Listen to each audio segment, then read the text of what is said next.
Welcome survivors, burnout community, and those just interested. It's Kelly Bubolz, owner, trainer, and burnout prevention mentor at KV Training Connections. Burnout is not taboo. It's our reality in this fast-paced society. But we are not going to let it drive the narrative to our stories.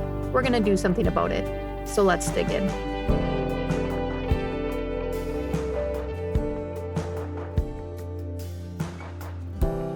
We hit the 2-year mark. Since I heard the word burnout. It was diagnosed with physical collapse of burnout.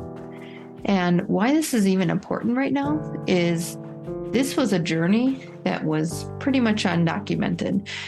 There wasn't a lot of research, there wasn't a lot of help. And so then I had to go on this discovery journey of what happened? How did I get here? Now, how do I recover? So we go through that through the Burnout Compass program, coaching, different workshops I offer. But I wanted to take this time to break down the recovery journey, because that can be just as scary as how we even got into burnout. We're really going into unknown territory. And so for my 2-year anniversary, I started documenting what happened in the recovery journey. And I came up with 3 phases that you will go through as you start recovering. It's quite a lot to digest, so let's break it up into 3 different videos, 3 different podcasts, 3 different audio media type of versions that you can listen to, watch, or read. The first part of phase 1 is what I consider lost and lonely.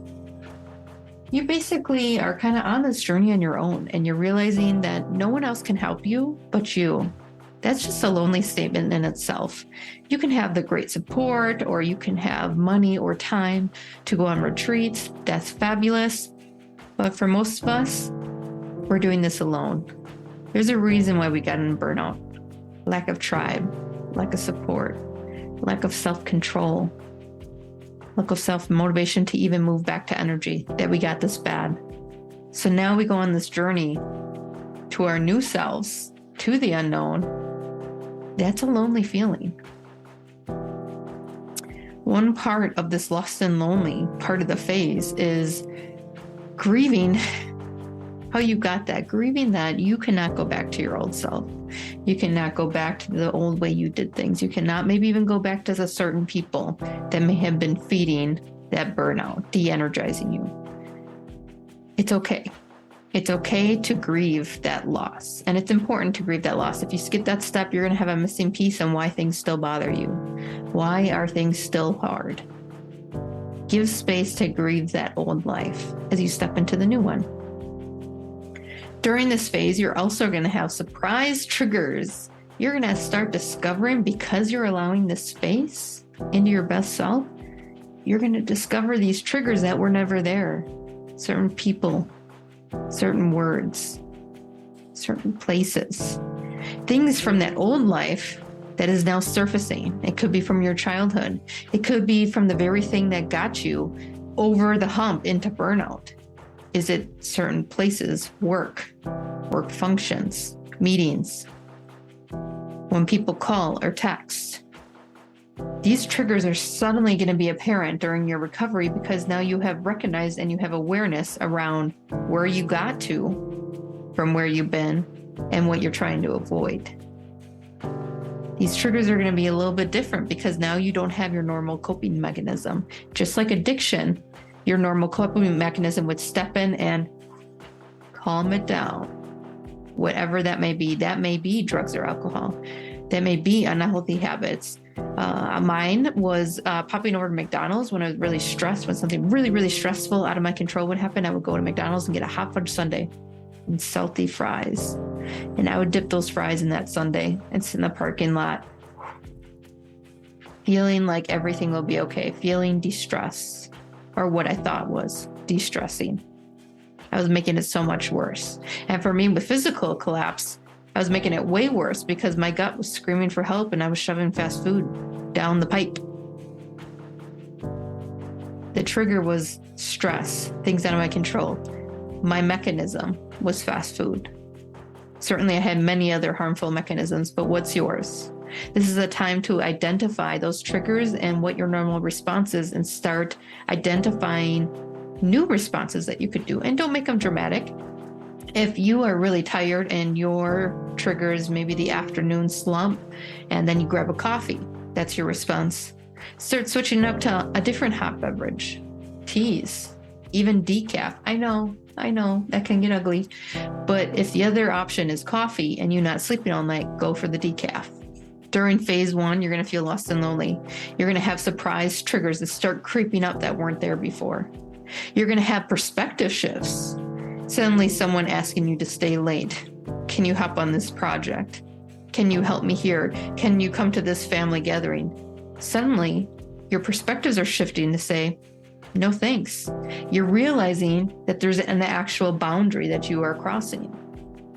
You are realizing that if I continue down this road, I go back to where I was in burnout. These perspective shifts are going to start moving you into your best self, but they are uncomfortable. You're going to have uncomfortable conversations. You're going to realize I can't say yes to everything. If I am saying yes to something, I am saying no to something else. And usually it's at a cost of myself, my happiness, my enjoyment, my relaxation. You're going to start to see a shift in how you perceive all these requests. Allow that space. If you don't know how to respond later. You don't need to respond to a text or an email immediately. Figure out what you can and cannot do and navigate from there. Internalizing feelings. In phase 1, you're going to realize I can't hold everything in because it makes me sick. It will internalize into this monster in my mind, body, or soul in misalignment and come out as burnout. How can I continue to be aligned external and internally so that I start moving to my best self and back to energy? So now these internalized feelings that usually you breathe or suck down, suck it up. We've heard that a lot, haven't we? You're going to have to start processing those. Ooh, it's ugly. You'll find yourself sometimes crying or sad or angry. And you're not exactly sure why. Because now these feelings are surfacing and they're going to be heavy in the beginning because you've suffocated them down and now they're coming up for air. Work through these, allow space for these, allow self-care time to process these through journaling, meditation, walks, sit outside. Allow space to feel. Because the beautiful thing about these internalized feelings that are starting to pour out, as ugly as they can be, is you're feeling again. If you are truly in burnout, you have been numb for quite a bit of time. So recognize that those internalized feelings that are finally coming out and seems like, oh my gosh, this is getting worse. It's actually a good thing. It's a good thing that your body feels comfortable and safe enough out of survivorship mode to start processing these feelings. And the more you can get out and process, the better you'll be for the next phase. Another part of phase 1 is going to be disconnecting with people. Now, this is where you need to keep watch. There is disconnecting with people in order to reorganize your life, reorganize your priorities, step into self-growth. And then there's disconnecting with people, that's isolation. And that's actually going to feed your burnout. We are community creatures. Whether you like to be at home, maybe you're an introvert, regardless of that, you still like to be connected with people. So we need a community and we need community events and things to go to in order to maintain that tribal type of energy while we're on this healing journey. So disconnecting with people is okay. It's okay to tell your family and friends, hey, I'm going through some stuff right now. I'm doing really good on recovering, but I just need to take time for me. If they truly love you, they're going to let you be for a little while. And then they check in every so often, I hope. If they're like, hey, no, you need to come to this party because grandma said so, or you need to be at this extra work function tonight because your team is going, at that time you say, I'm setting healthy boundaries to continue my recovery journey, and I will come when I'm in a better place, or I will come when I have more time. But right now I need some space. Isolation means you're just ignoring people. You're ignoring their texts, you're ignoring their emails, you're ignoring their invites to avoid that conflict of not going. Talk about it. They want you to be well. Your employer wants you to be productive. And if that's what you had to do to be productive right now, then do it. And if they don't support it, yes, then maybe it's a misalignment of where you are in your company. But disconnecting with people needs to happen. And that's because you're going to need to be with yourself for a little bit. You're going to need to have some of that solitude in order to process those feelings, in order to guide a direction out of this lost and lonely state, to feel those triggers and identify those responses that are unhealthy so that you can start to adapt and change them. If you are always around people and people are always around you, are you even okay with being by yourself? You'll never be okay with looking at yourself in the mirror. If you don't want to hang out with yourself, why would other people want to hang out with yourself? Part of a healing journey is recognizing the beautiful strengths and weaknesses you have, is recognizing the major crap you have just went through and allowing your body to process that.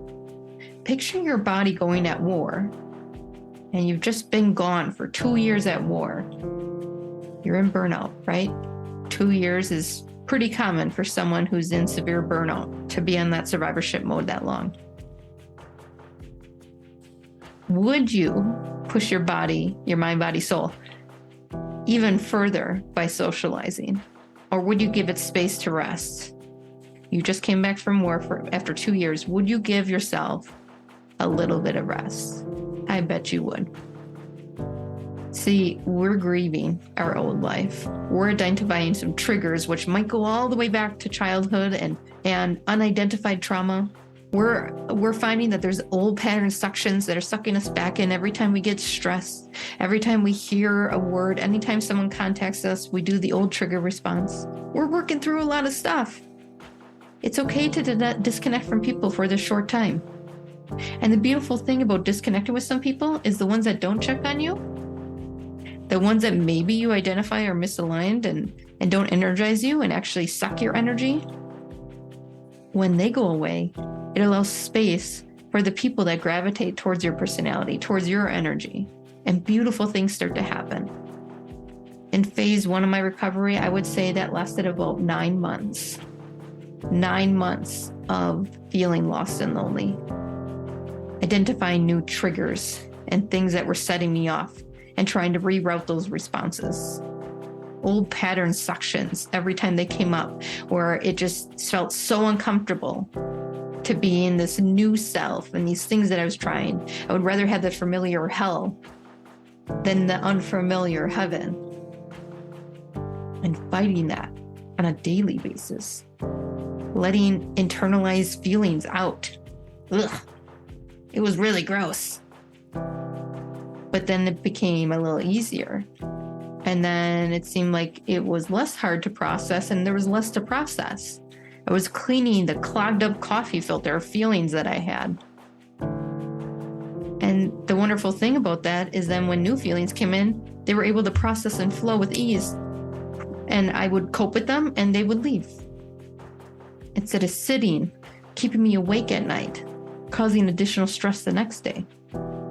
And then disconnecting with people, it was hard. It was hard to say goodbye to some people. It was hard to say no. But most understood. Most want you to succeed. And those that I was really connected to, unintentionally, surprisingly, came back to check on me, came back to hang out, came back to talk. And the unintentional people that stepped up weren't the people I thought. And they ended up being my re-energizers. Let the universe drive a little bit. Give that space. So phase 1 it's a hard phase. It's a phase of true solo journey, strength, and perseverance. But if you can get past this phase, you're going to head into deep, dark transformation. And I mean that in a positive note. Phase 2, if you enter into it and you are still motivated and you're still resilient enough to keep going down this journey, you're going to see a beautiful transformation happen. Click the subscribe or follow button to follow along the recovery journey. I know you're not lazy. Most people in burnout are high performers, those serving others before themselves. Don't discount this step today, the step in which you focus on your self-growth. Piecing together the puzzle is half the journey. Rediscovering energy through new actions and habits is the other. Do not underestimate the strength in your actions and the beast to do hard things that lies within you. Check out more burnout resources on my website to move from zombie mode back to liveliness. See you soon.